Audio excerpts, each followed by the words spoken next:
Good morning again. My name is Teresa Sharoni. I'm the Director of Operations for HIA. It's my pleasure to welcome you here to the Workforce Development Conference on behalf of our President, Terry Lisi Maselli, and our entire Board of Directors. We'd like to give a special thank you to St. Joseph's College. They have a table right here. I can't tell you, they've been wonderful to deal with and work with. We can't thank them enough for having us here today. You're going to hear a little bit more about them in just a few moments. Lucia Curley has really just done so much to help us coordinate this, and we thank them.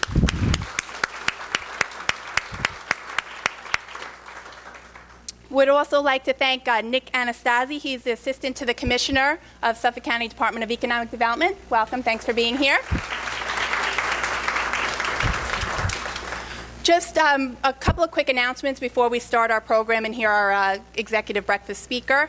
Tell you a little bit about the HIA's Workforce Development Initiative. Our goal is to help attract and retain the future generations and employees, keeping youth here on Long Island, as well as growing your organizations. Some of the ways that we do that is through a conference such as this. We also have conducted intergenerational workplace surveys, salary surveys. We have a talent transition program for job seekers. A little bit more about our initiative, as well as some innovative concepts and ideas from our speakers throughout the day. Let me just take a moment to walk you through the day and tell you a little bit about it. You should have been handed a schedule when you came in today. If not, we do have some more in the back for you. Right after this program at 10:30, we have our first round of breakout seminars. We have another group then again at 2:30 in the afternoon. Some of the topics include communication, mixing and managing the generations, healthcare reform, manufacturing skills needed. So a lot of great topics for you to get involved with. They are all complimentary, so I would encourage you to stop by and check some of those out. As well, I would like to thank our sponsors of today's event. Thank you to Littler Mendelsohn PC, People's Alliance Federal Credit Union, Stony Brook University, Superior Washer and Gasket Corp, TD Bank, VAI, Verizon East Coast. Let's give them all a round of applause.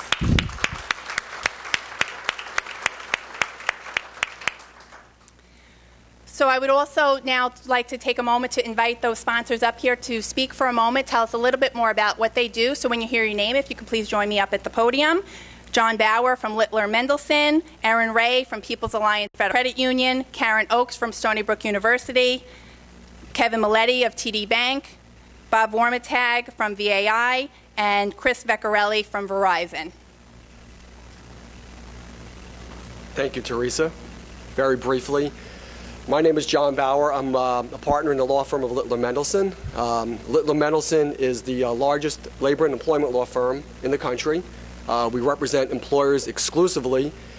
We have over 800 lawyers, believe it or not, in 51 offices around the country, and all we do is labor and employment law. So we do nothing else. Sort of tells you how important this area of the law is to have a firm of that size throughout the country, and we only do one type of law. And that actually encompasses a lot of sub-areas like wage and hour and discrimination and harassment and OSHA and restrictive covenant enforcement and then benefits, etc. So, but it's all related to the employment relationship. I am the managing partner of the Long Island office, which is located in Melville. We opened that office about 5 years ago. Started with one attorney, yours truly. We now have seven attorneys. We've grown to 7. We have several staff members, and we're looking to grow even more. Represent large and small employers throughout Long Island, throughout the metropolitan area, and I'm honored to be here. Thank you.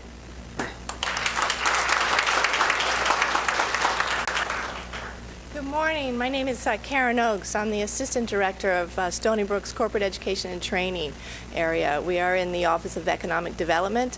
I'm here with my colleagues from the College of Business, Marie McCallum, and from Small Business Development Center, Ann Garbarino.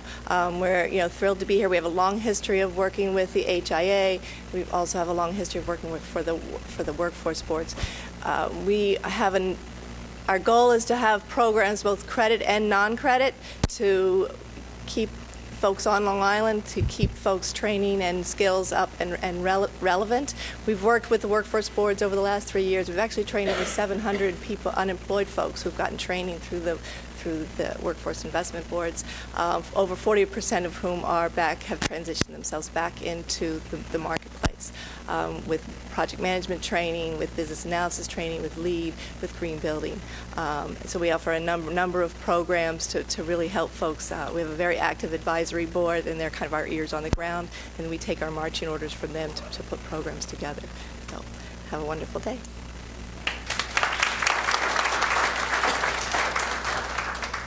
Good morning. My name is Chris Ficarelli, and I work for Verizon Small Business Marketing. We're proud to be a sponsor of this great event and enjoy working with the HIA as they support the Long Island business community. As you know, Verizon's a little bit of a big company and offers small businesses internet, voice, and TV services across the latest technology. We bring fiber to a good portion of Long Island. So we do have a table today. Feel free to stop by. We have lots of information. We have lots of great pricing programs right now, and we're looking to work with small businesses on Long Island, help them to maintain and grow their businesses. Thank you. Good morning. My name is Erin Ray. I'm from People's Alliance Federal Credit Union. We are a full financial institution. Our main office is in Hauppauge. We're located right next to the HIA, actually. Please come and visit our booth today. We have a bunch of giveaways, we have a bunch of raffle prizes, and a lot of information for you. Thank you.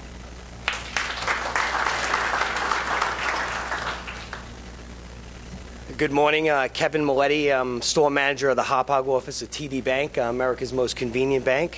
Just real quickly, we're safe, we're open, and we're doing business. So come and see us inside, and we'll let you know about more of what we're doing and what we have to offer. Have a good day and enjoy the conference. All right, let's give all of our sponsors another round of applause. I just would like to encourage you, our sponsors as well as some other exhibitors are in the 2 rooms right outside of this. Please go visit them after the breakfast this morning. They all have a lot of great things to offer, a lot pertaining to workforce development.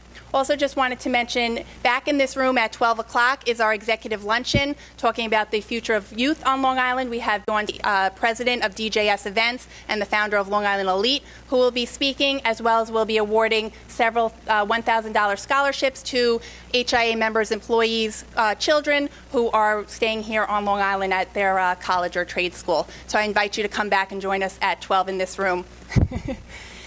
Just another quick announcement, just mention HIA Live's next 2 upcoming events that we encourage you to get involved with. July 14th is our executive breakfast talking about travel and tourism on Long Island. We have a unique venue. It will be held at Long Island MacArthur Airport. So it'll be a really nice place to be, hearing about whether they're going international or not, a lot of other things going on over there. It's a major economic driver for Long Island. So I would encourage you to get involved with that program, as well as our Business Achievement Awards. It's our 17th annual. It'll be held on September 13th. We will be once again honoring some outstanding Long Island companies. One previous 3-time winner you're going to hear from in just a few moments, and when you hear from him, you'll see why he was awarded, that company was awarded this prestigious recognition. So the application process is going on now. I would encourage you to fill out an application, nominate yourself or another well-deserving company for those awards. Now it's my pleasure to introduce HILI's President, Terry Elisi Maselli. Thank you. And David, your head's going to be like this before you get up. So welcome again, everyone, and welcome to our HIA Workforce Development Conference. You know, it's interesting, as you look at a vertical conference like this, I know many of you were at our trade show, which volume obviously was different, but this is a very unique opportunity for us to look at successful companies that have typically in this type of economy several things in common. Number one, they are optimistic about the future. So, you know, as you look at the unemployment rate on Long Island, this morning was 6.7% compared to the national average, which is 9.1%. So we need to be somewhat optimistic yet realistic about that, because as we know, some of our families are out of jobs and our friends are out of jobs, so we're, you know, conscious to that and sensitive to that. Yet understand that we're doing better than what's happening in the nation, and we're doing some wonderful things. And The second thing those companies have in common is they really understand that they have good people. They seek good people. They understand how to retain and train good people. They have great intern programs and many things working in their organizations. And the third thing that ties that all together is they genuinely understand in this economy that the ability to stay optimistic really has a lot more to do with developing their people than some other companies might think, and really understanding how that workforce dynamic works. So that's what this conference is all about. We're here really to look at opportunities, some solutions to that, certainly, and ways that we can move forward in a more aggressive and assertive way. So we're delighted here to be at St. Joe's again. Beautiful campus. Thank you. You are, as Teresa said, a delight to work with. Just anticipate anything we need. So Lucille and your team, we really appreciate it. For the third year in a row, we are awarding a Workforce Development Award. And one of the reasons why we really looked at a Workforce Development Award is we really wanted to recognize commitment and a continuing effort to, again, some of the things that organizations are doing to really encourage and to retain their workforce. So this year, I'm excited to tell you that Biotech Medical Systems is the recipient of this award, but let me tell you a little bit about why. They are, first of all, they have a wellness program called, is it called BioFit? Yes. BioFit, that really includes lunch and learns, free screenings, a recognition system for their employee improvement, and they really understand the connection between wellness and productivity and what happens in a company. They have several vehicles to continuously communicate their employee spirit, which is a monthly bulletin. They have free flu shots, many of the things other organizations do, but I will tell you, when the committee looked at it, they looked at two other things that seem to be out of the ordinary. One is they certainly have an on-site vision program, but they have what's called a mobile eye doctor, yes, that comes to the location and really looks at what happens with employees. They have some great connections to organizations like Maryhaven and Millneck that helps create a culture of diversity and inclusion. And again, in this type of economy, are doing some really progressive things in terms of workforce development. So help us welcome up Gary Borello, who some of you know, many of you know, who is the Vice President of HR and Organizational Development, and help us congratulate Biomedical Systems.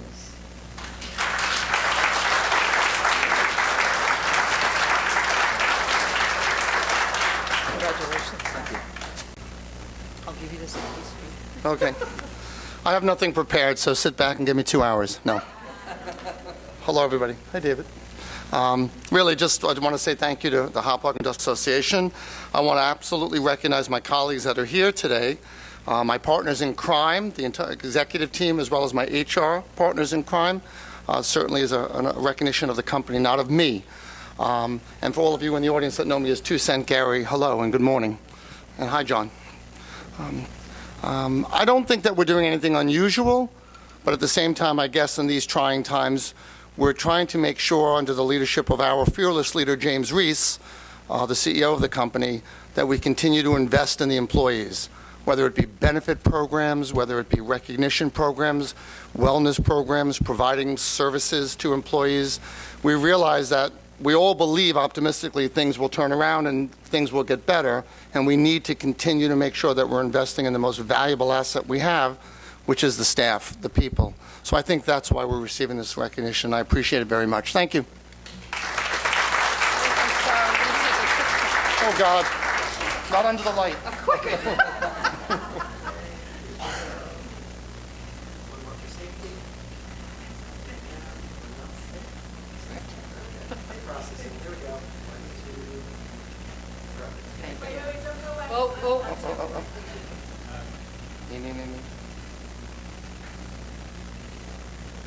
Thank you.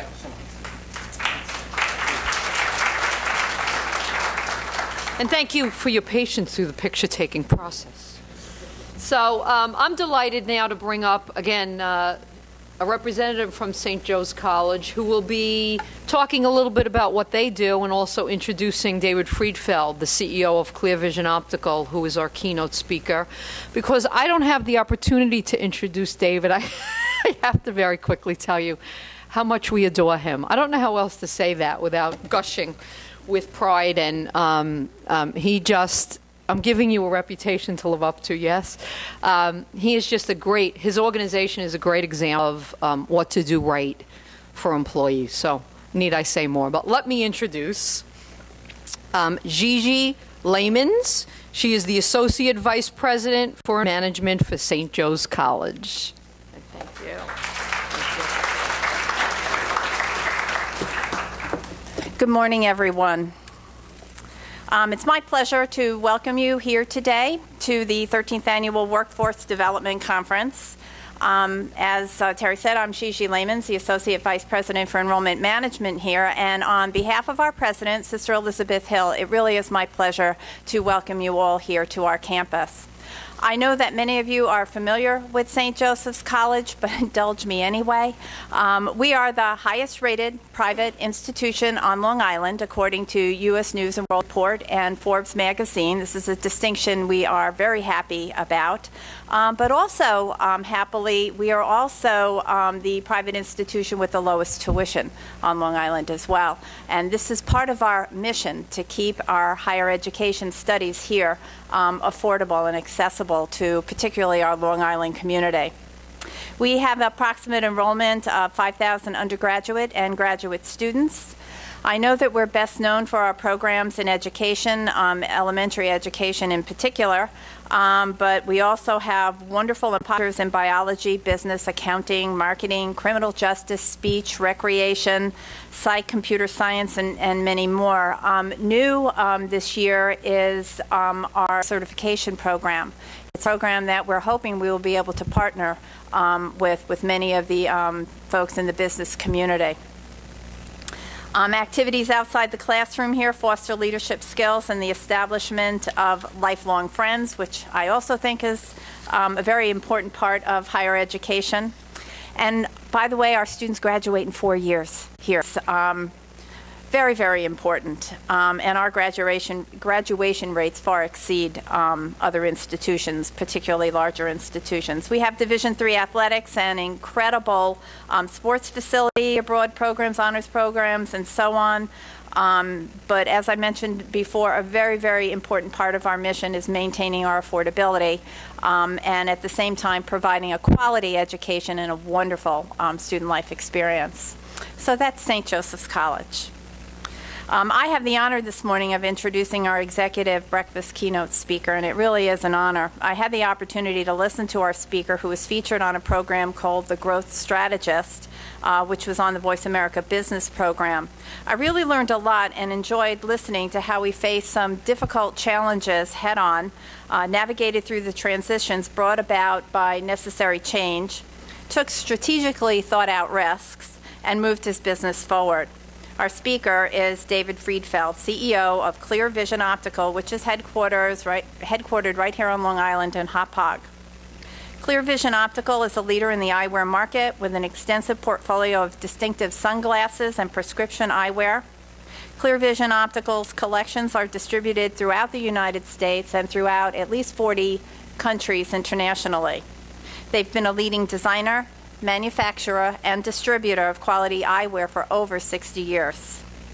Clear Vision Optical that was a bad slip. Clear Vision Optical, while a global enterprise, is still very much a family business owned by the Friedfeld family. Started by Fred and Mimi Friedfeld over 60 years ago, the company is now managed by the second generation sons, David, who serves as CEO, and Peter.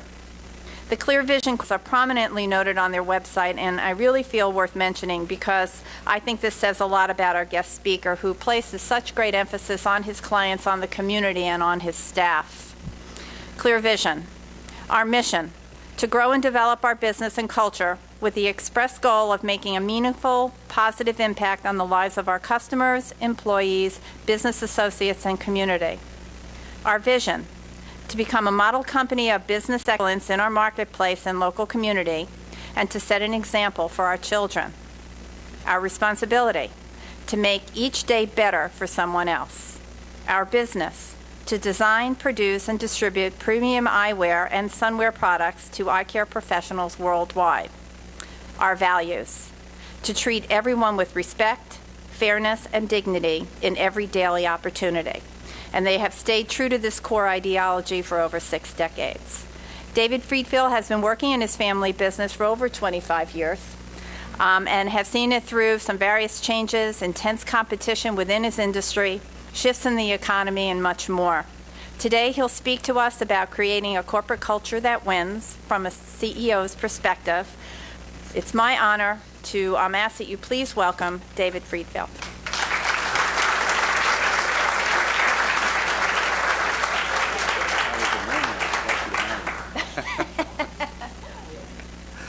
Okay, thank you very much. First of all, I just wanted to congratulate you on all the great things that you're doing here at St. Joe's, and to Gary and your team, because I know Gary for a number of years. I'm very, very happy to hear about your award.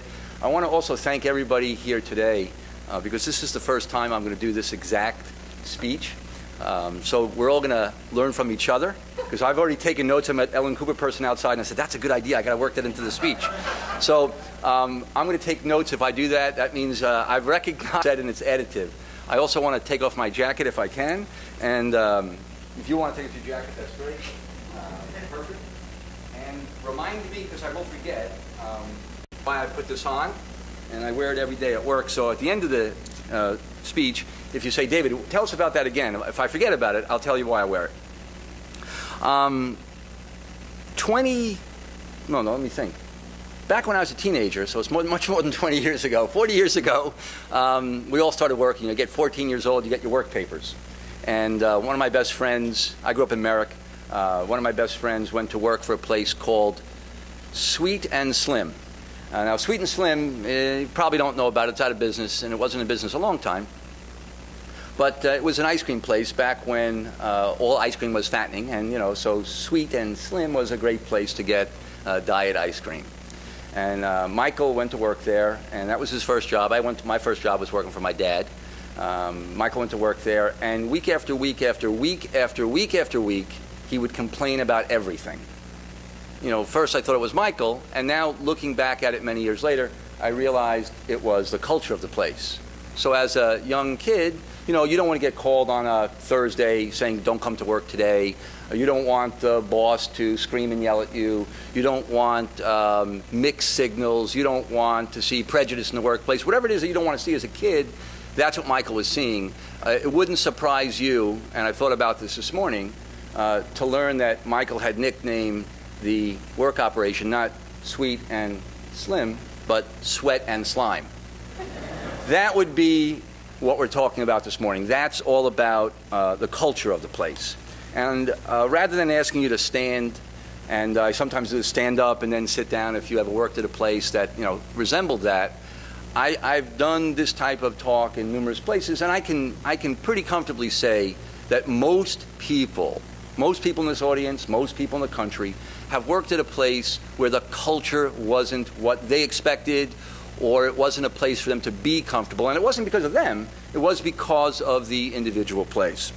Now I have another slide. I think we're doing it this way, right? Alicia? Yeah. Okay. Building a winning culture is not easy. I don't know if you can read at the bottom, but this is the participant of the speech today, the discussion. It says, Timkins, I want a coherent new corporate culture that will take us into the 3rd millennium, and I want this by this afternoon. Okay? Now, take a look at the chart if you can. I don't know if the lighting is easy enough to see this chart. And what I want to ask is there anything that you see that is worth pointing out to us? Why is this boss discussing this, let's say, for example? Anyone see that real quick? The chart, yeah. The chart's going down. Does anyone see anything else that may be interesting about the boss's request? What's interesting about the request? It's impossible, right? He wants to build a culture. He wants it in the afternoon. Now, there is something I think that's very interesting about this. Do you see that? Meaning, what's the positive part here, besides the boss saying, let's build it? That's positive. What's that? Recognizes? All right. What else? Something else? How about the importance for culture to take you into the future? In other words, he says, let's go into the third millennium. That's really the critical piece, I think, here in this one, aside from, obviously the impossibility of the task. He understands that if he builds something, it should be going forward in the future. And I would argue that that's exactly what culture is all about. Okay, next slide. I love saying next slide. All right? Now, as I was asked to discuss this, the concept of culture from the CEO's perspective and a winning culture, because, by the way, there are cultures that are not winning. Right? The one I just talked about, Sweat and Slime, not a winning culture. There's plenty of cultures that we know that aren't winning. But we're talking about a winning culture and why it's important from the CEO perspective. I thought it would be important to say, why culture matters. And in a couple of minutes, we're going to talk about culture, and then we'll do some examples of it. So what I have down here, these are the benefits to the CEO and to the entire organization when you look at a winning culture. You're developing your staff. We heard about that already from Gary and Gigi. And you're developing a system where referrals are coming to your organization all the time. Now, I love to look at people, I love to meet people where I'd say to myself, I'd love to have this person on the organization. But it's equally as exciting for me when I meet people that come to Clear Vision or I meet at a conference like this and they say something like, wow, I'd love to work at your place. And I can tell you honestly, a lot of people in our company, we have about 230 associates, so about 80 around the country, 80 salespeople, and about 150 on Long Island. And many of those people have come from referrals. And that means our cost of acquiring the talent is much less. And as well, we're acquiring the talent that is attracted to our culture. So this is a very, very important part of why culture matters. I also would tell you that building the right culture increases the innovation in the organization, performance, and service. That's all the time. And it's not only about Clear Vision, because I thought to myself, I don't want this to be a commercial for Clear Vision. I think there's some great examples of a lot of organizations on Long Island. And if you ever watch, I guess it's CBS Sunday morning, they're always featuring one or two companies that does things great. And one of the ones I remember seeing recently was Zappos. If you haven't, I'm sure many of you know about it from the perspective of using the service. One of the stories I loved is that the longest customer service call that was had for a Zappos employee was a 5-hour call. They stayed with their customer for 5 hours to help that customer out. I don't remember the total of the sale. It was pretty good. But that's what they discussed with that. And at Zappos, they don't tell you to get off the phone in 1.5 minutes or 2 minutes or whatever. They tell you help the customer, whatever the customer needs. So you're always going to get your best in whatever your desired outcomes are. And that's why culture matters. I think we talk a lot about engagement and we talk a lot about alignment. In the last couple of years, I think that's been a big, some big words and big concepts in the world of HR and OD. I like to look at engagement as the person wanting to come to work, wanting to be there, wanting to be happy. And then alignment is that they march to the same tune, same drummer as everyone else in the organization. And I think it's, when we think about great alignment and great engagement, the picture can be something along the lines of the Olympic sculling team, Think about that. If those 8 guys plus the first fellow up there, the coxswain, if they're not doing everything perfectly, if they're not perfectly engaged in what they're doing, if they're not perfectly aligned in what they're doing, that just slight misalignment or slight disengagement can mean an Olympic gold medal. That's how much they have to do everything in sync. So a great winning culture is going to have an aligned staff and an engaged staff. And I'd also tell you that, I mentioned to someone outside, if you came to Clear Vision, I wouldn't tell you every single day that everyone's aligned and everyone is engaged. What I would tell you is that's the purpose that I drive in the organization, so I get the benefits of a good culture. I will also tell you later that we've had some challenges. We had one particular challenge this year where I would say we probably had engagement, but we didn't have alignment. And that is a tough thing to do, and my managers had a tough road, and we'll talk about that in a little bit. I also think that one of the things that slows down organizations is if you don't have a good culture, because you're dealing with too many problems in the organization. So I write down here, the speed and efficiency, energy and passion multiplies if you have a winning culture.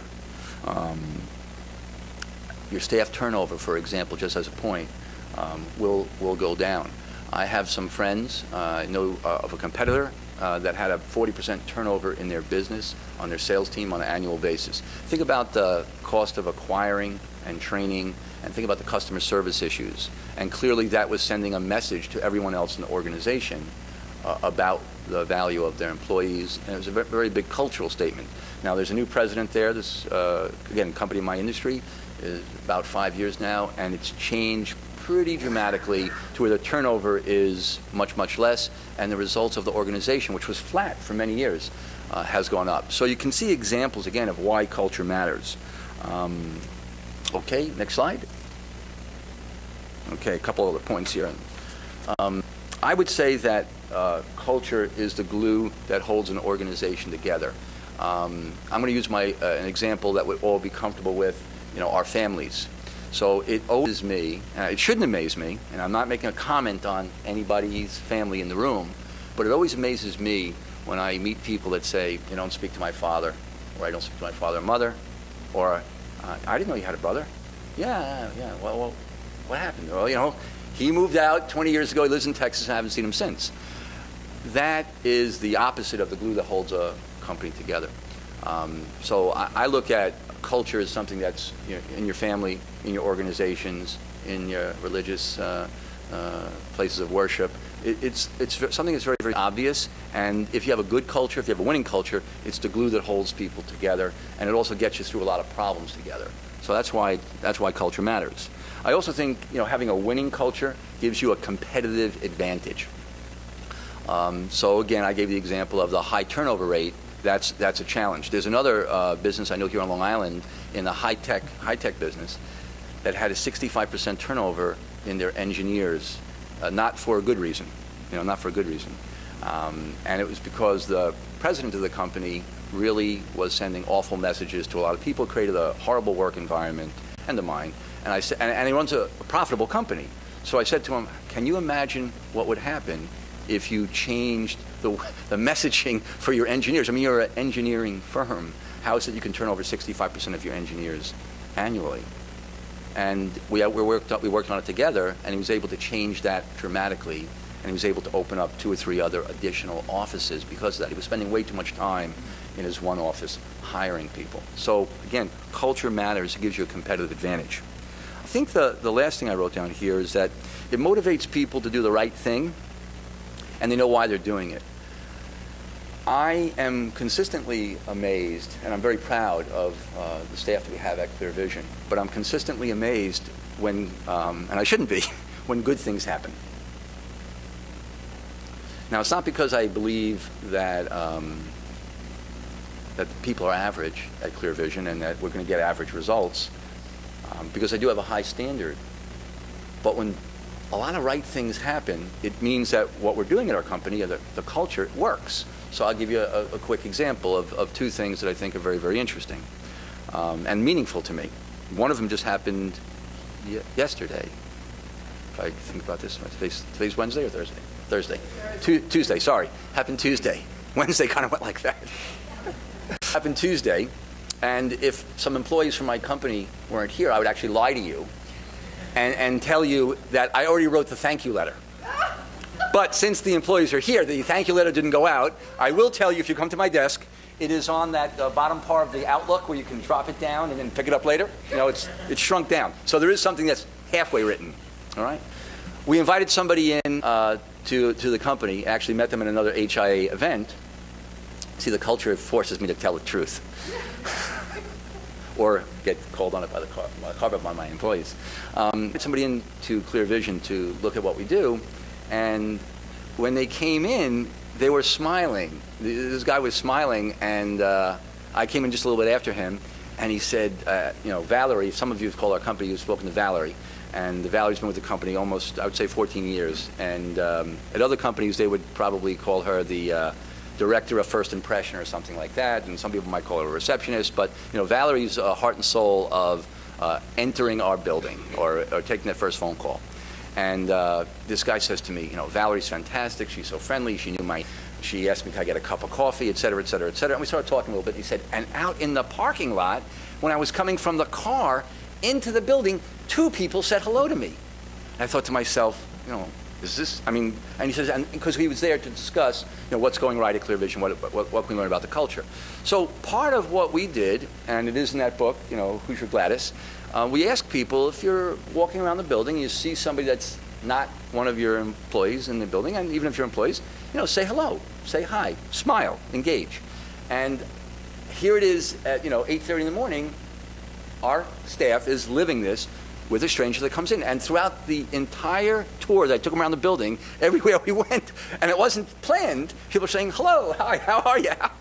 That's part of the culture in our company. And we must have done something over the years to get people to think that way, but now it happens quite naturally. So that's really the statement.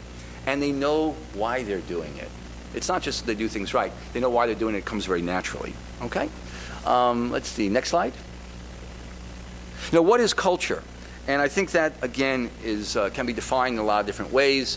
So if you go to Google, and by the way, I would tell you, if you ever need to make a speech, you can just go to Google. Not that this speech is on Google, but you know, you can learn a lot of good phrases and you can figure it out. The first one actually happens to be mine, though. You know, I mean, not that I own it, but rather I think about it. It is your organizational DNA. And you know, the way I look at DNA, we all remember that from 10th grade biology. There's your genotype, it's, you know, what's on the inside, the genes, and then your phenotype, you know, what it looks like on the outside. Your organizational DNA, that's your culture. So who you really are and what you look like to other people, that's your culture. Your behavior, your attitude, your action, your values, and your relationships, that's the culture. Now, I'm sure there's some very fancy ways to describe it, but I love that. It's what you look like, and it's who you are, and that's your culture. And oftentimes in family businesses like ours, and in many family businesses here, that culture comes from the owner. Not all of the culture, by the way. Not all of the culture, but a lot of the culture. And I would say, you know, in my life, there's been a couple of, you know, key influencers. You know, some have been educators, you know, coaches and teachers along the years away. Some have been my own study. Some have been my mom and dad, and some of it's come from other businesses. But it's part of that organizational DNA. I'll give an example also of the way we work in our business, and I again would encourage people here to do the same. But our organization, part of the culture, is that we're big enough to allow other people in our company, other employees, to participate in building the culture. So one of the main reasons we got involved, in the community the way we do, is from one of my employees 15 years ago. Her name is Corinne Johnson. She no longer works at the company. She's a full-time mom. But she said, David, your company is getting big enough. At that time, we had about maybe 90 people working there. And she said, you know, you need to be able to give back more in the community. I worked at a larger organization at one point, and, you know, this is what we did. And I said, good, Corinne, you're in charge. You can do that. And then that started us to be involved with a lot of different organizations in the community, and that's become a big part of what we do now. But the organization is big enough to allow for people to participate. That's part of our organizational DNA. You know, the manner in which we work, the processes, the authority, and how everything's organized, that's culture. So when someone comes into your organization, I still believe this, but I understand the company's bigger now. You know, we don't have, even to this day, we do not have a corporate handbook. Now we do have some, you know, like I would call it a corporate pamphlet, you know, 2, 3, 4, 5 pages of kind of explaining what the company does. But I always felt if the culture was strong enough, you'd walk in and you'd figure it out. That's how I always felt. I also always felt, sorry, to the attorneys in the audience, that, yeah. No, by the way, we actually have one now. Almost. You didn't see it yet. It has to be signed off. Why didn't it get signed off? Let me tell you that, because that's a good story. I didn't think it was culturally, I think the message was good. I didn't think the presentation was culturally aligned. It looked like everyone else's corporate handbook. And the typeface wasn't the typeface I wanted. It wasn't a friendly typeface. I wanted a friendly typeface. Can you imagine what I do to the HR people in our company? I mean, you know, the typeface isn't friendly enough for the corporate handbook. You gave it to me in December. It's now June. Where's the typeface? Where's the typeface? You know, there's not enough pictures in there. We want pictures. We just don't want, you know, white space. We need some color. I mean, that was, you know, that's because that becomes everything up there. That's the culture. All right? But I do believe when people come into the organization, they know what they're doing. They know how to get rewarded. They know all these things because the culture is very strong. The way people are mentored, recognized, and rewarded. It consistently blows me away when people say this to me. Consistently blows me away. I've never talked to the company president before. And I'm thinking to myself, you know, I used to be a stock boy at Clear Vision Optical.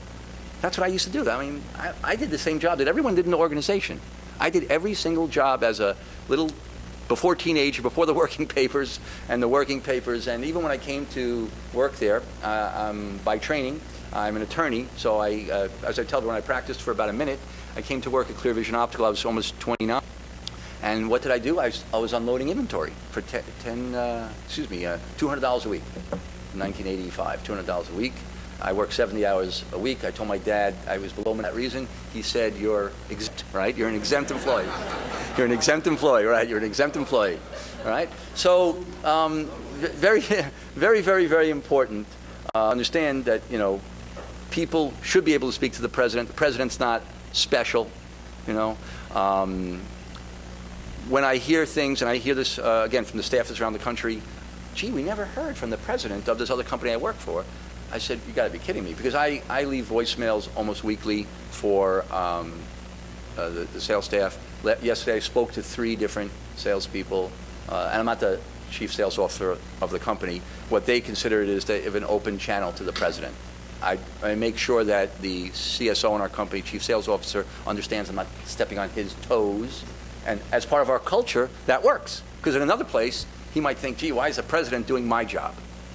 And the reason the president's doing a job to talk to the employees or talk to salespeople is because I want people to understand this is my company.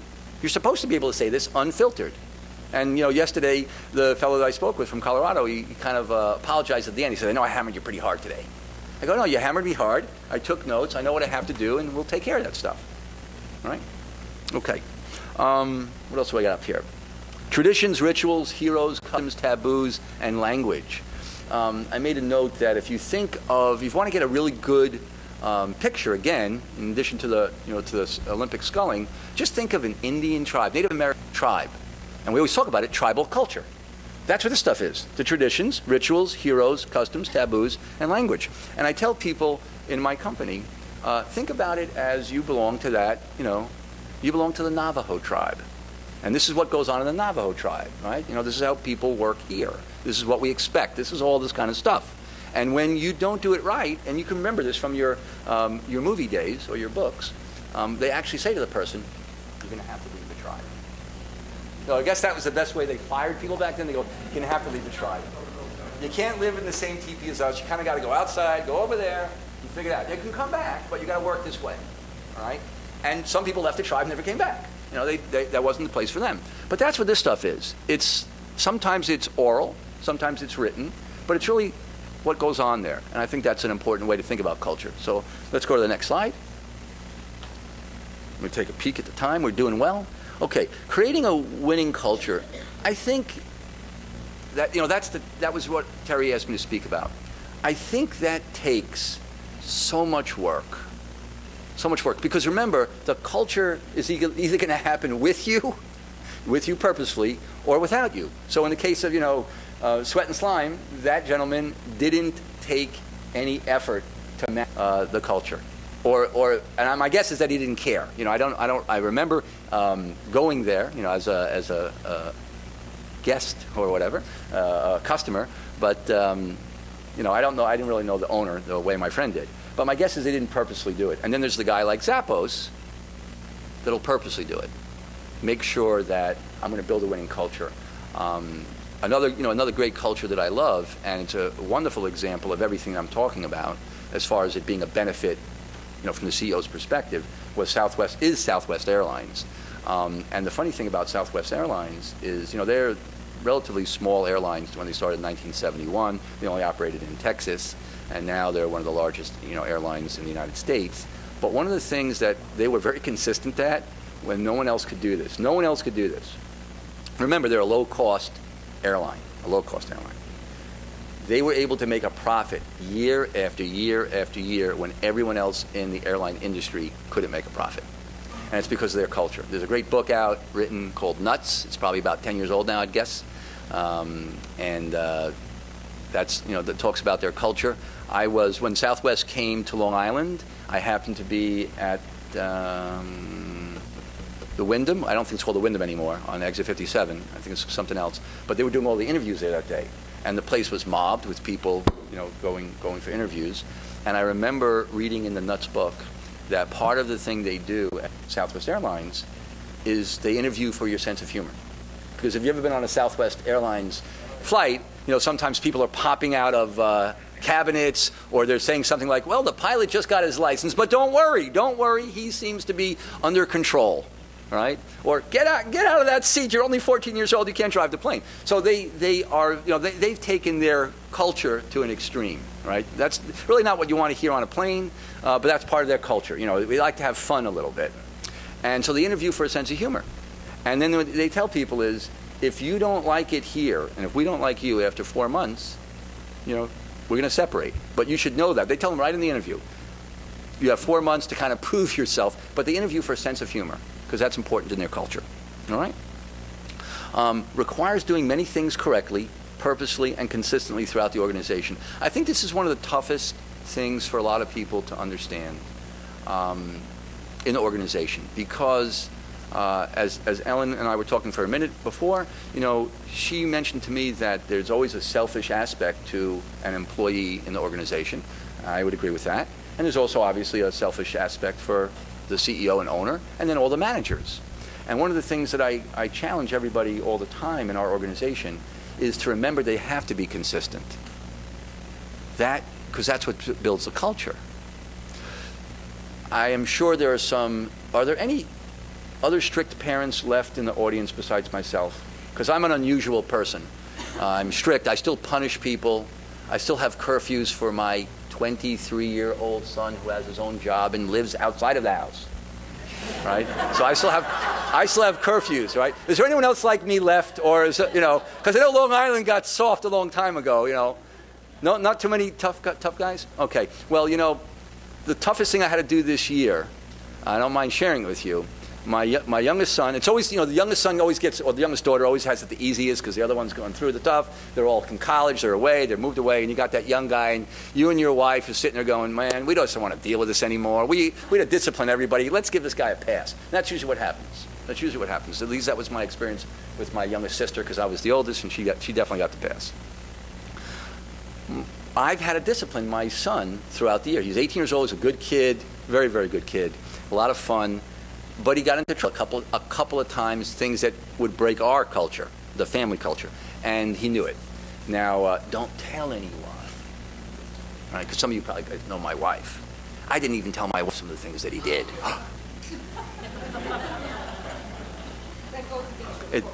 By the way, it does go against the family culture. The family culture is, unless it's illegal, immoral, or dangerous, if it's illegal, immoral, dangerous, you have to tell the dad. So let's just say it broke the family culture. Now, I should have told my wife, but I figured, she doesn't need to deal with that, and I'll take care of it myself. But interestingly enough, is he broke the rules too many times. And the last thing you want to do is punish that 18-year-old kid, 12th grade, right before prom, no weekends, no nothing, right? But I had to do it because of the previous 3 kids that were raised in the house. And I have to be consistent. So I want to be very clear. Although sometimes it's painful for all of us, even the tough guys, you have to be consistent, because otherwise the culture will suffer. There won't be that consistency. People won't know what to expect. They don't know if this is right or wrong. But if you're consistent, pretty much they know what's right or wrong. Now, by the way, on Father's Day, I happened to get a beautiful card from that kid that was still punished, and telling me I was a great dad, so forth and so on. I knew what it was. It was the mea culpa.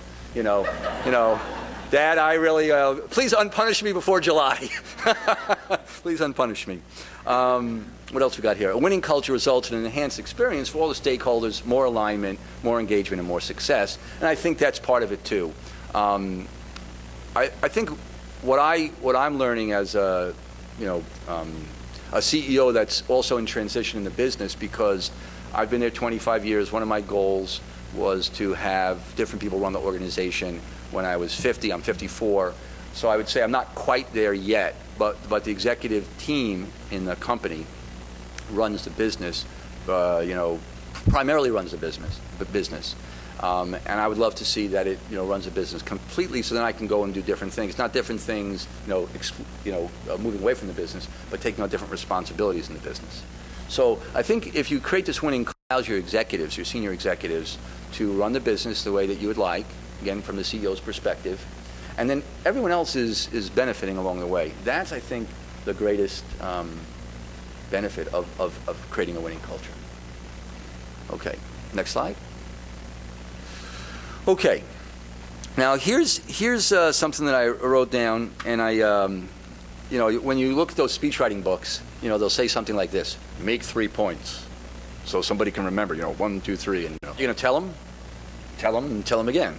And so no matter how many times I wrote this little speech, I couldn't come up with the 3 points. You know, by the end, you're gonna be confused. You're gonna say, he said something about a winning culture, tribal culture, rowing boats. You know, there's some things that, right? And when I got to this little segment, I said, well, maybe I should get it down to 3 memorable things, so then I can use those all the time. But when I counted, there's 12. So on the next, there's 8 on this slide, there's 12, 4 on the next. And then I thought, well, gee, I can give some good advice. I can say there's 12 good ideas here. And if you can take yourself and do 1 a month for the next 12 months, you'll be able to start to build a winning culture. So I would say the first thing is all the time. And someone gave me a book in the company because I love reading books. And I think if I got the title right, it's something like Why Are People Smiling? But it's close to that. And the author's name is Paul Spiegelman. So, you know, I read this book. It's a fantastic book. I love it. And in reading about him, I feel that we're, you know, twins separated at birth. So I call him up, and he takes the call. And I say, I just read your book. He goes, at least one person read the book, right? And we started talking about it. We developed this email relationship, and he lives in Texas.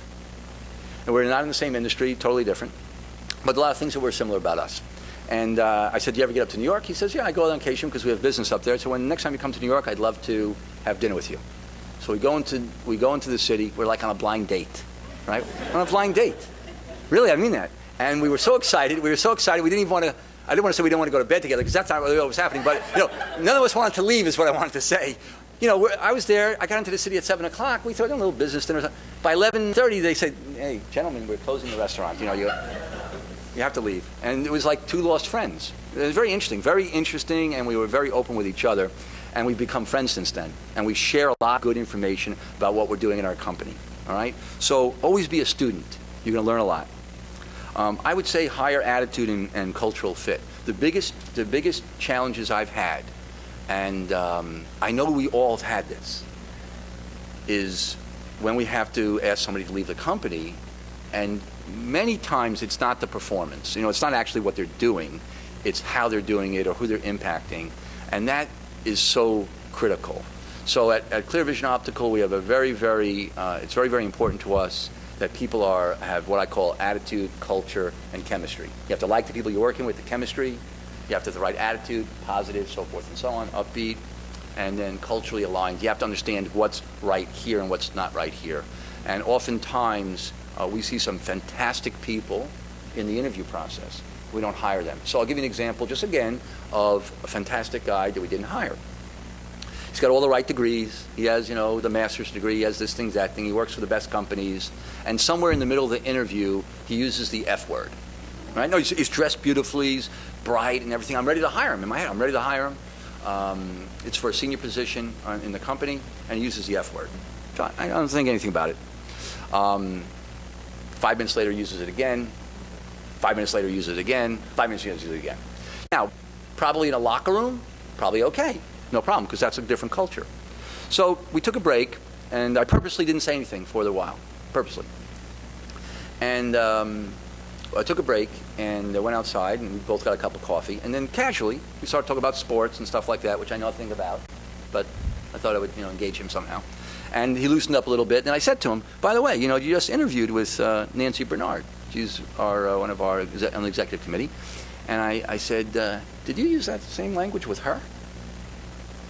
And he turned bright red.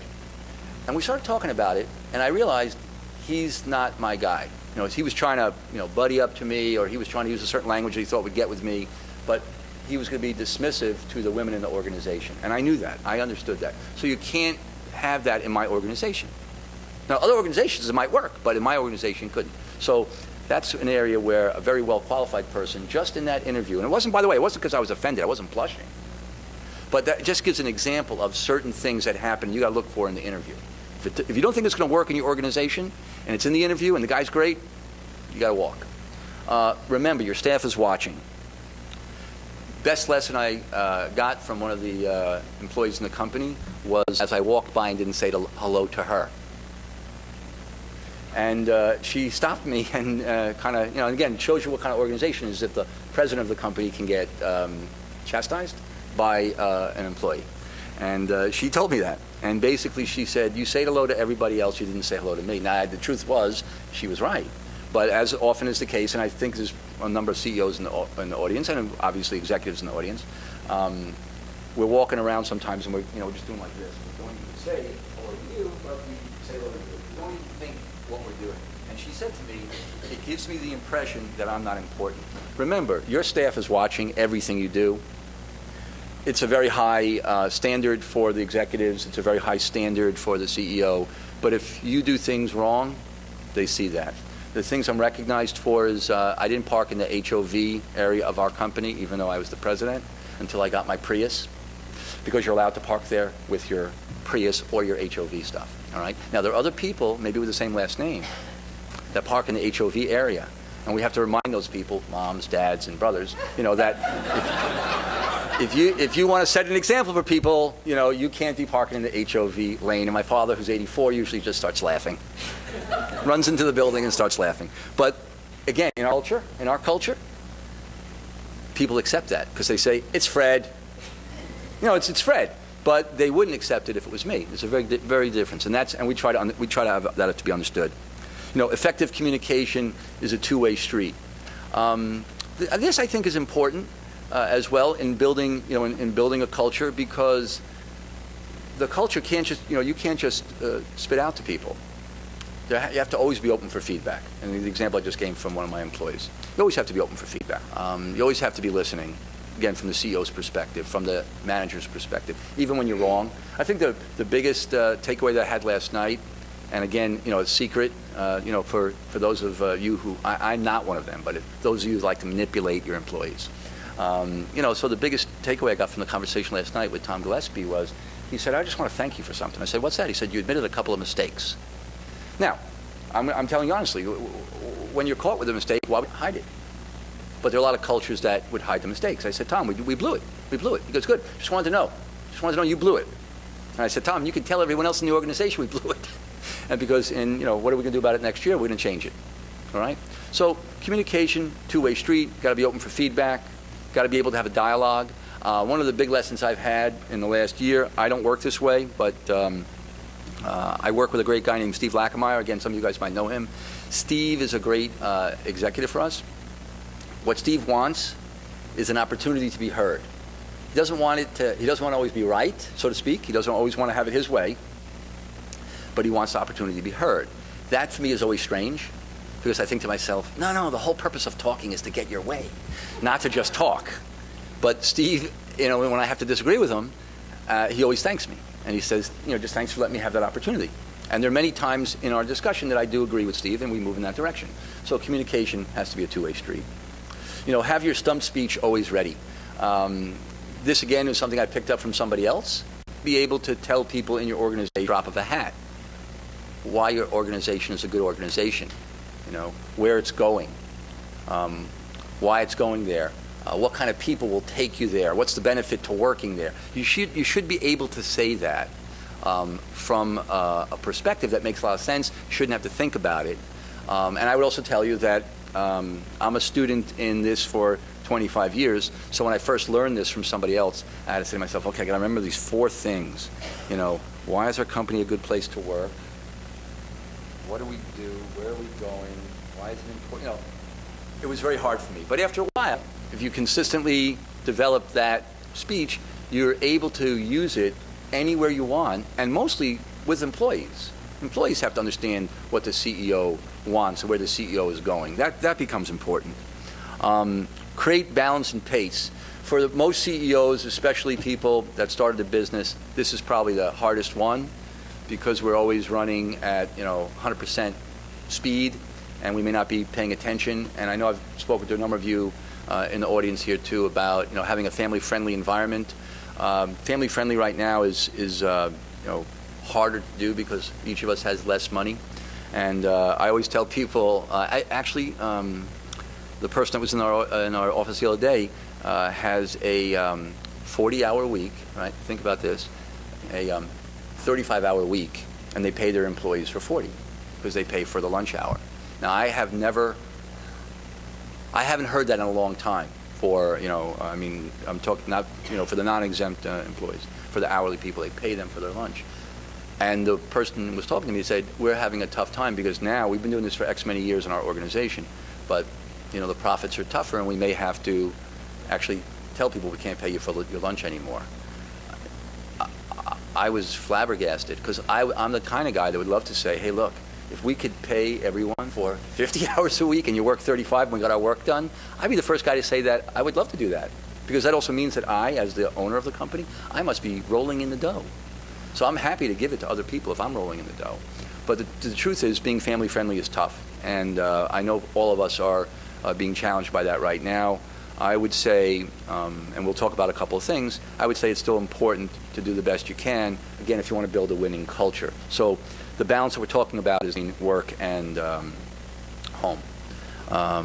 Delegate responsibilities. I think in a winning culture, that's something I had to learn because my father probably delegated more easy because I was a son, but I didn't have any work experience learning how to delegate. And I think that's one of the toughest things for a CEO, especially if they have a high standard and they think they're the only one that can do it and they're the brightest person and they have to proofread everything. Sound familiar, Jen? But delegating responsibilities, I think, are very empowering for the CEO. And I think the benefit to the culture is that people that work with you, understand that you're giving them a responsibility. And that if they're good employees and the culture is very strong, they'll understand that they have to perform at a high standard. And when they let you down, they'll tell you, geez, you're right, I dropped the ball on this one. You gave me that responsibility. I didn't perform at the level that's consistent with Clear Vision Optimal standards. So delegating, I think, builds a strong organization as well. Consistently mentor and challenge. I love doing this. This is probably one of my favorite parts of business. Challenging, again, is a hard part because you're going to give somebody an opportunity to fail. So it's always a little bit scary. But if you do it at the right pace, you're not going to give them too many big projects. But mentoring people is what I love doing. And having somebody come into my office, usually if they're just there for any reason, they want me to sign a check or they want me to read something or whatever, and they just say, can I come in for a minute? It doesn't matter who it is. I always ask them to sit down for 5 or 10 minutes, kind of find out what's going on in their life, ask them a couple of quick questions, and then start mentoring. And it's amazing what impact that makes, again, from the CEO to the culture, because that person's going to go out and tell everyone in the organization, President actually spent time with me. I'm 28 years old. I'm a clerk in accounting, and I've only worked here for 3 weeks. But I'm consistently mentoring people in the organization. That's, again, how you build the culture, because you're being consistent. Next slide. Okay. Value and appreciate others. That letter that you will see on your mail this afternoon, all right? So I'm putting myself in the possibility of failing, is all about thanking everybody for smiling. I'm going to send a letter to everybody in the company saying, you made me so proud when we had guests in the building the other day, so forth and so on, so forth and so on. It's great. You guys are great people. What a great way to have somebody get an email from the president of the company. For what? For smiling? For being nice when guests came into the building? For being nice to each other? But it reinforces the culture. And for those people that, because there are people that don't buy in 100%, they'll probably say that's a lot of hooey. For some guys, there must be something behind this letter. But I was just so moved to do it, and that's why I started to write it. Okay? Celebrating successes. Again, I would tell you that this is probably one of my tougher parts, really big on celebrating success. I think that comes from my dad. He was not a big celebrator. For those of you that don't know me at all, I'm the guy that doesn't buy the wife anything for Valentine's Day, Mother's Day, or the birthday, and still is happily married. Still is happily married because she knows that's who I am and I love her in other ways. But in other words, I'm not big at celebrating successes. It's not that I forget about them. I want to be clear. It's just not who I am. So I had to learn how to do this. And we do celebrate successes a lot in the organization. That's something I have delegated to other people. And I'm glad I've done it because those people do a great job. And for those of you that, again, that know us, a lot of times you come to the company and you go, you're having another party? You're having another this? You're having another? But that's because we do celebrate the successes a lot. Debrief frequently. This, again, I would say is something that a lot of us can do more of.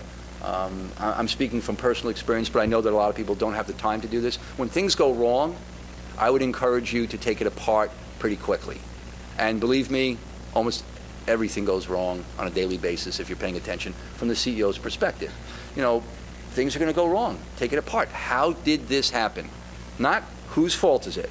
That's not it. What I always say, it's always about the process. We'll figure out the process. It's not about the people. Because if the process is right, people can do a good job. If the process is wrong, people cannot do a good job. Now, if the processes are perfect, then everyone should be able to perform. But generally speaking, it's not about the people. It's about the process. So if you debrief frequently, you'll also create a culture of constant innovation. Because you're always going to say, how did this go wrong? I thought everything was fine. I thought we were able to order paper on a regular basis and have invoices here, and it's our busiest day of the month. We don't have invoices. What happened? And it's because of a system, not because of a person. That's what's critical. So we debrief frequently and try to understand how things happen wrong. And the last point, which would mean for the 12th month, if we do something every month, you know, create a positive work environment. I think that is very important. In my organization, I'm the kind of guy that is I'm not a good actor. It's not what I do. I'm kind of, you know, I wear it on my sleeve. So if I'm not feeling good, people can see it. They're able to come in and say what's on your mind. But the goal, of course, if you want to be in a winning culture, is to create a positive work environment. And that's a responsibility for the CEO and the senior executives. Okay, let's go to the next slide. Okay, now real quick, because I was told we have about 10 or 15 minutes for questions, so I'll just do this real quick. And these are some very, very simple things that we do. If you want to ask more questions about them, I can go into some detail, or we can talk about anything you want to talk about. We have to end at 10 o'clock, which is about 15 minutes. Okay. One of the things we did, and I mentioned that Corinne Johnson really started this initiative. You know, we have a group in the company. It's volunteer, so that means you're not forced to do it. We love to have everyone in the company from a certain department be involved. Clear Vision Cares. It's our community outreach. We do a lot of activities. It would be way too many to be involved. We raise money for other charities and philanthropies on Long Island. We do a lot of charity and philanthropy work, but it's done from all done by employees, not driven by David.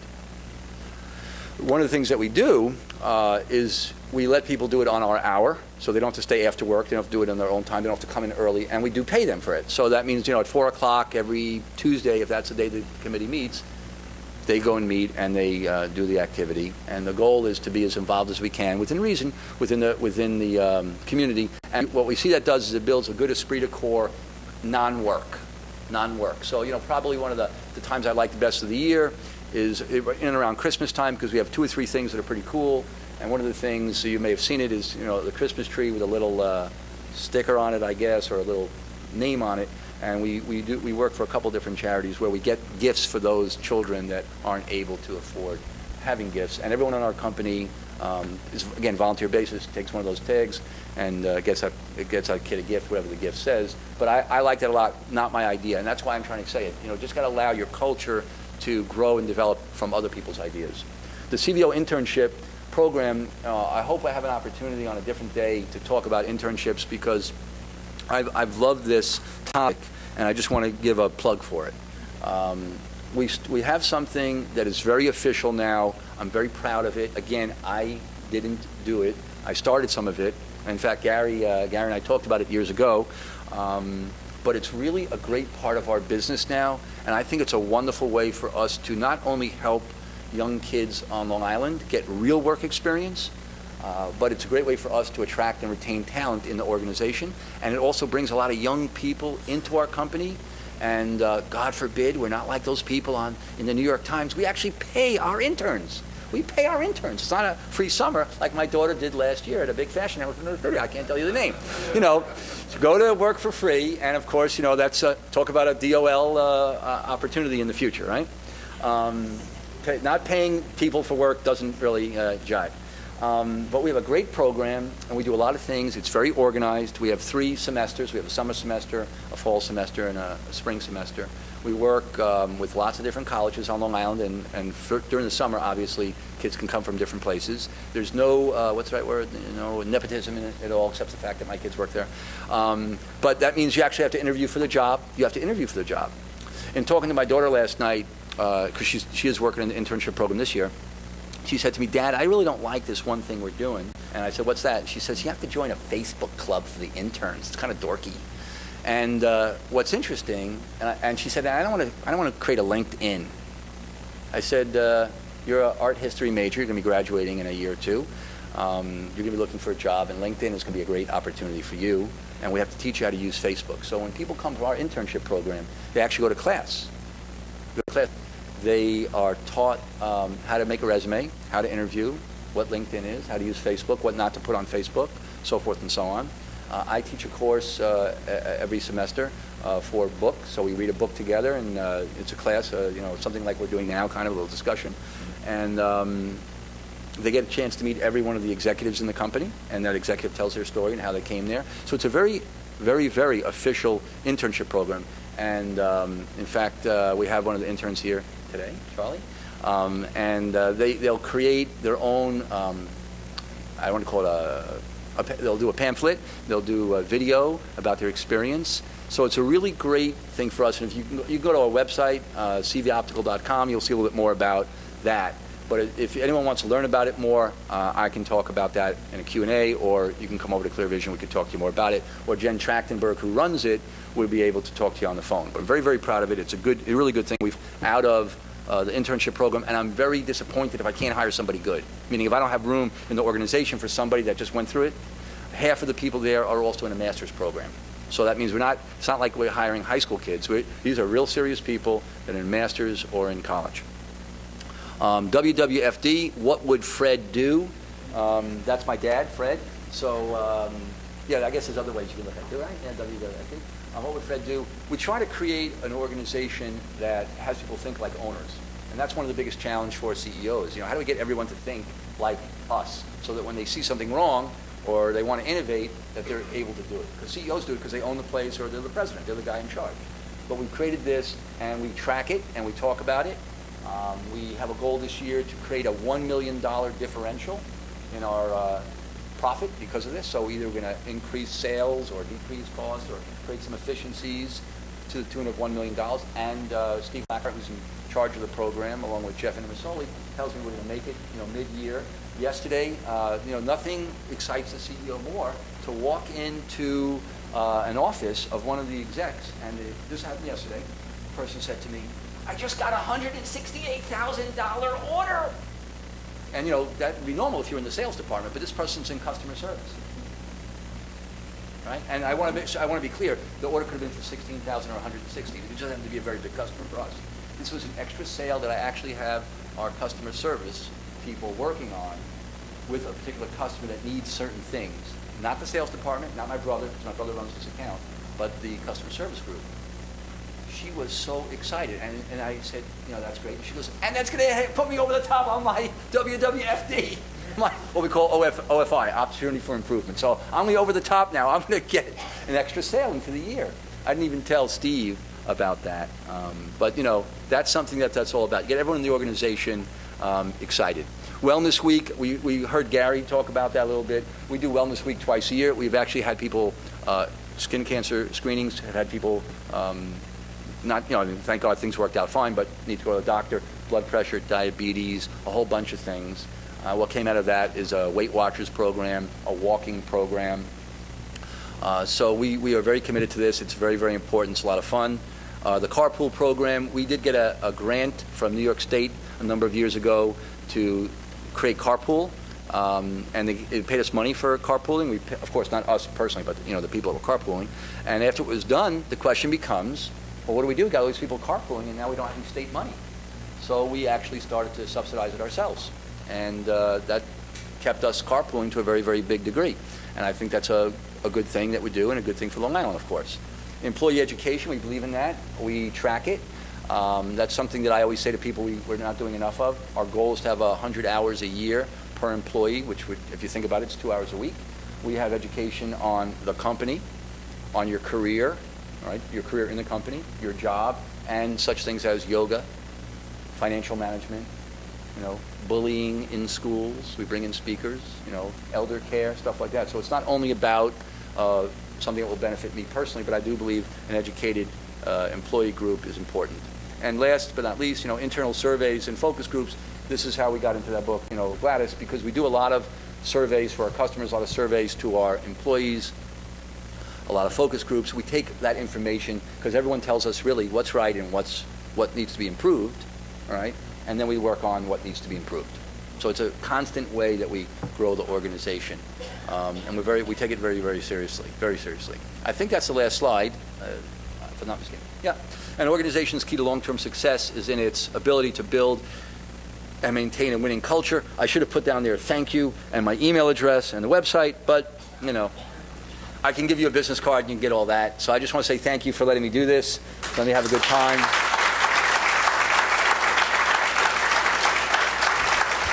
And it almost worked out to be the right amount of time. So we have maybe 10 minutes or so. Any questions at all about anything I said? So what's there? Ah, good. So I would have forgotten about it completely. Now, again, learning from other people. So I'm visiting a friend of mine. He's taking around his business, and I see he has, the little tag, to get into places. And I notice on the other side, he has what amounts to, his mission statement or something like that. And we talked about it a little bit, and then I decided to do the same thing. Now, I can't recall. I want to be clear. I can't recall if everyone in the company gets issued this. I don't recall if they get it issued that way. But I do, and I ask everyone if I see them, I ask them to put it in. So this is pretty much what Gigi read, the 4 or 5 things, mission, vision, value, responsibility, so forth and so on. And whenever I'm in a conversation with any executive in the company, and it's not going according to the culture, and they not even realize it, they for sure don't even realize it, I pull this out and I say, that isn't how we do things here. That's just it. And I'll give you some very, very good examples that you'll understand why this is a critical way to run your organization and to be consistent. I had that situation yesterday with some sales situations that I wanted to change, and I have a sales staff that says we should be doing it this way. We're not tough enough on the salespeople, we're not this, and this comes out and says this is what we have to do. It's not about being weak. I try people to understand it's not about me being weak with people, but it's me thinking that every time we make a statement, we're impacting that culture. Every time we do something, we impact the culture. So I'm very, very careful that what message are we going to send? What message are we going to send?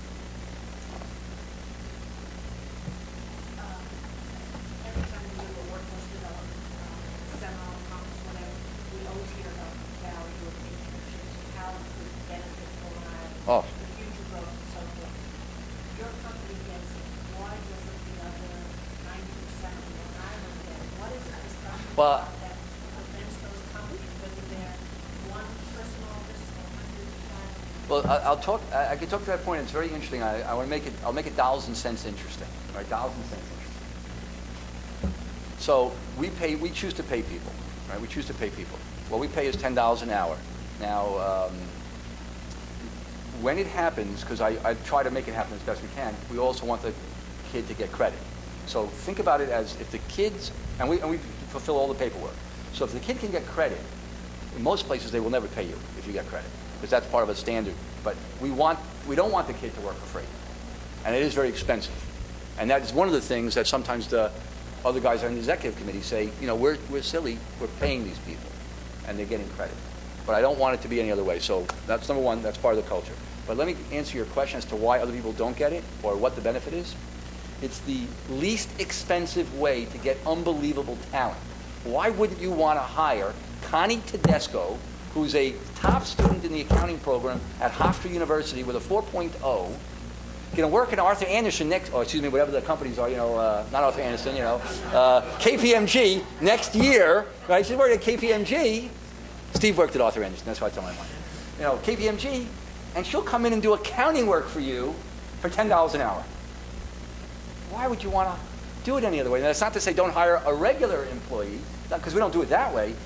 We're getting tremendous supplemental benefit from this at a very reduced rate, number one.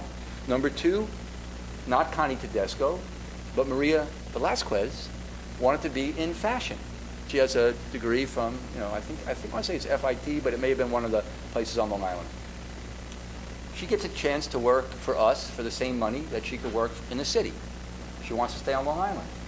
We're in a fashion business. We do fashion sunglasses. She came through our internship program. Why not offer her the program? We've already trained her. It's the longest interview you can possibly, and she's trained, and she comes in. Now, of course, we'll have to pay her more than $10 an hour at that point. Right? But why other people don't get it, I don't know, and I encourage everybody to do it. And I always tell people, if someone's graduated from our internship program, like other businesses on Long Island, say, if they graduated from ours, you should hire them. Because they know all the stuff. They know how to do it, and they know what's right, and they know what's wrong. The hardest part for us is when we don't have room for somebody. As I said, that pains me. But why other people do it, I don't know. And I agree with you, you don't have to have a big business. You don't have to have a big business. And there's plenty of stuff that gets done, and it more than pays for itself. More than pays for itself. So I'm glad you asked that question. Yes?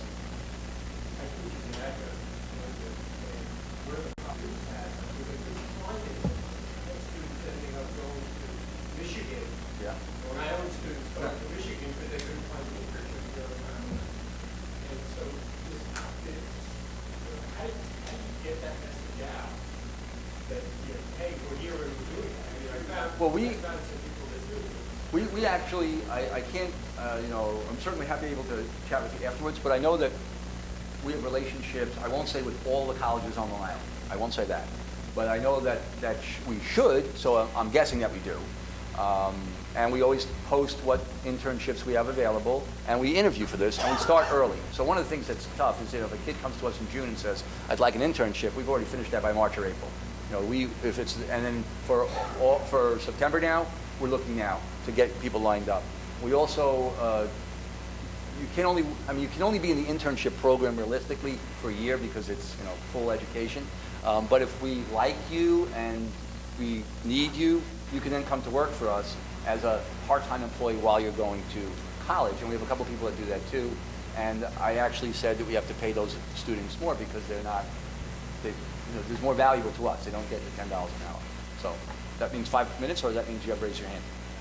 Okay. Good. Did that answer your question? I mean, I think it's obviously, you raised a point, Terry asked me to talk about it a little bit. There's a lot more that we can do on Long Island to do this, and Terry made a point when she was talking here, to keep students on Long Island very, very critical. We have a lot of bright students. We have great universities. They should be able to get internship programs in their field of study. Again, for what we do, I'm very proud to say we have interns in our HR department. So if someone wants to go into HR or OD, man, why don't you work at Clear Vision or any place, Gary's place? What a great opportunity. What a great opportunity. Sorry, you said.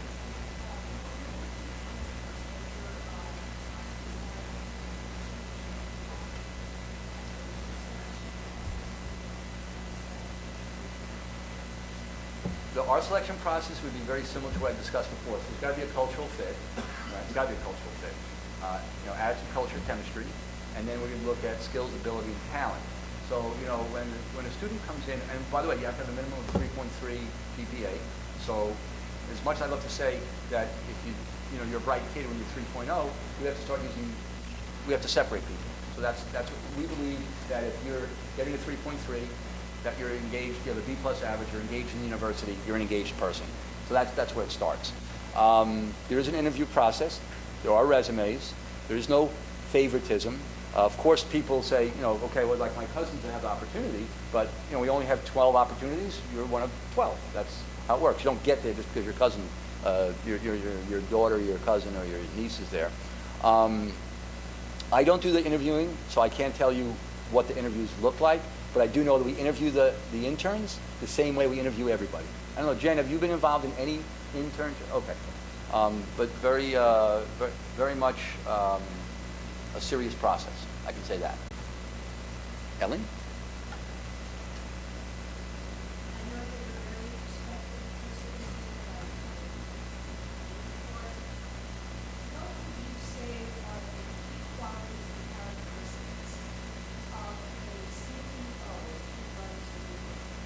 Oh, it's always tough to. I'm going to have to be able. I'm introspective, but I'm not good at the spontaneous ones. What are the qualities?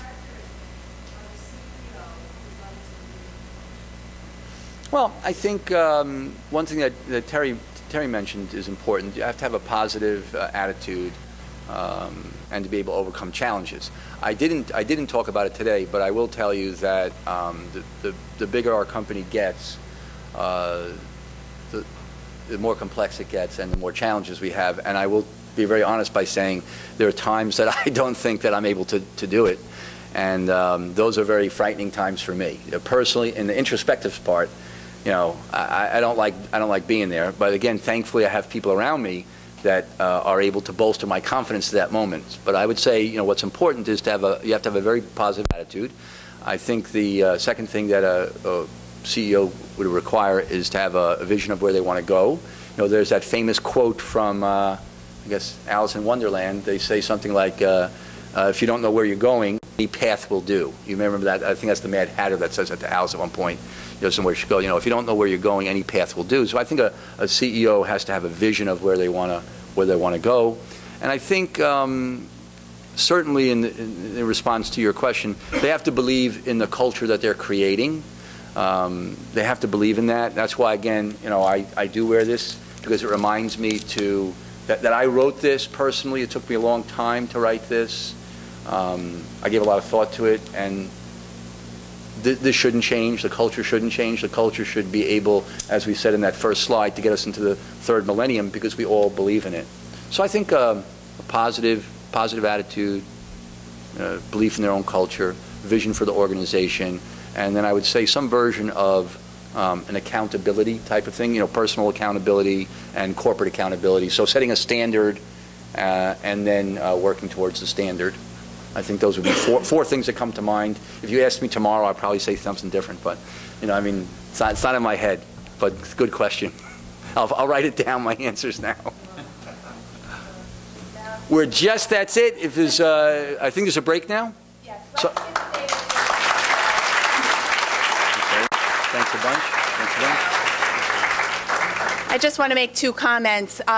Based on all that David had to say, you can certainly see why Clear Vision was the winner, first of our Small Business Achievement Award, then our Large, and then our Achievement Award for Growth. So it says a lot about him and their winning corporate culture. Also, Clear Vision is nice enough to host our monthly HR meetings there, and I will tell you, you walk down those hallways, every single one of their employees has a smile and welcomes you and says hello. So they're doing a great job. So again, let's one more round of applause. Really terrific job. Again, want to thank St. Joseph's College. Congratulations again, Biodex. Want to remind everyone the exhibit hall is open, so please stop by, see the exhibitors. And at 10:30, our first round of seminars are set to go. If you were scheduled or would like to see the tweet you're fired, we just had a room change. It will now be in 214, but if you go there, it will direct you where to go. Thank you all again for coming, and we hope you'll stay for the rest of the day.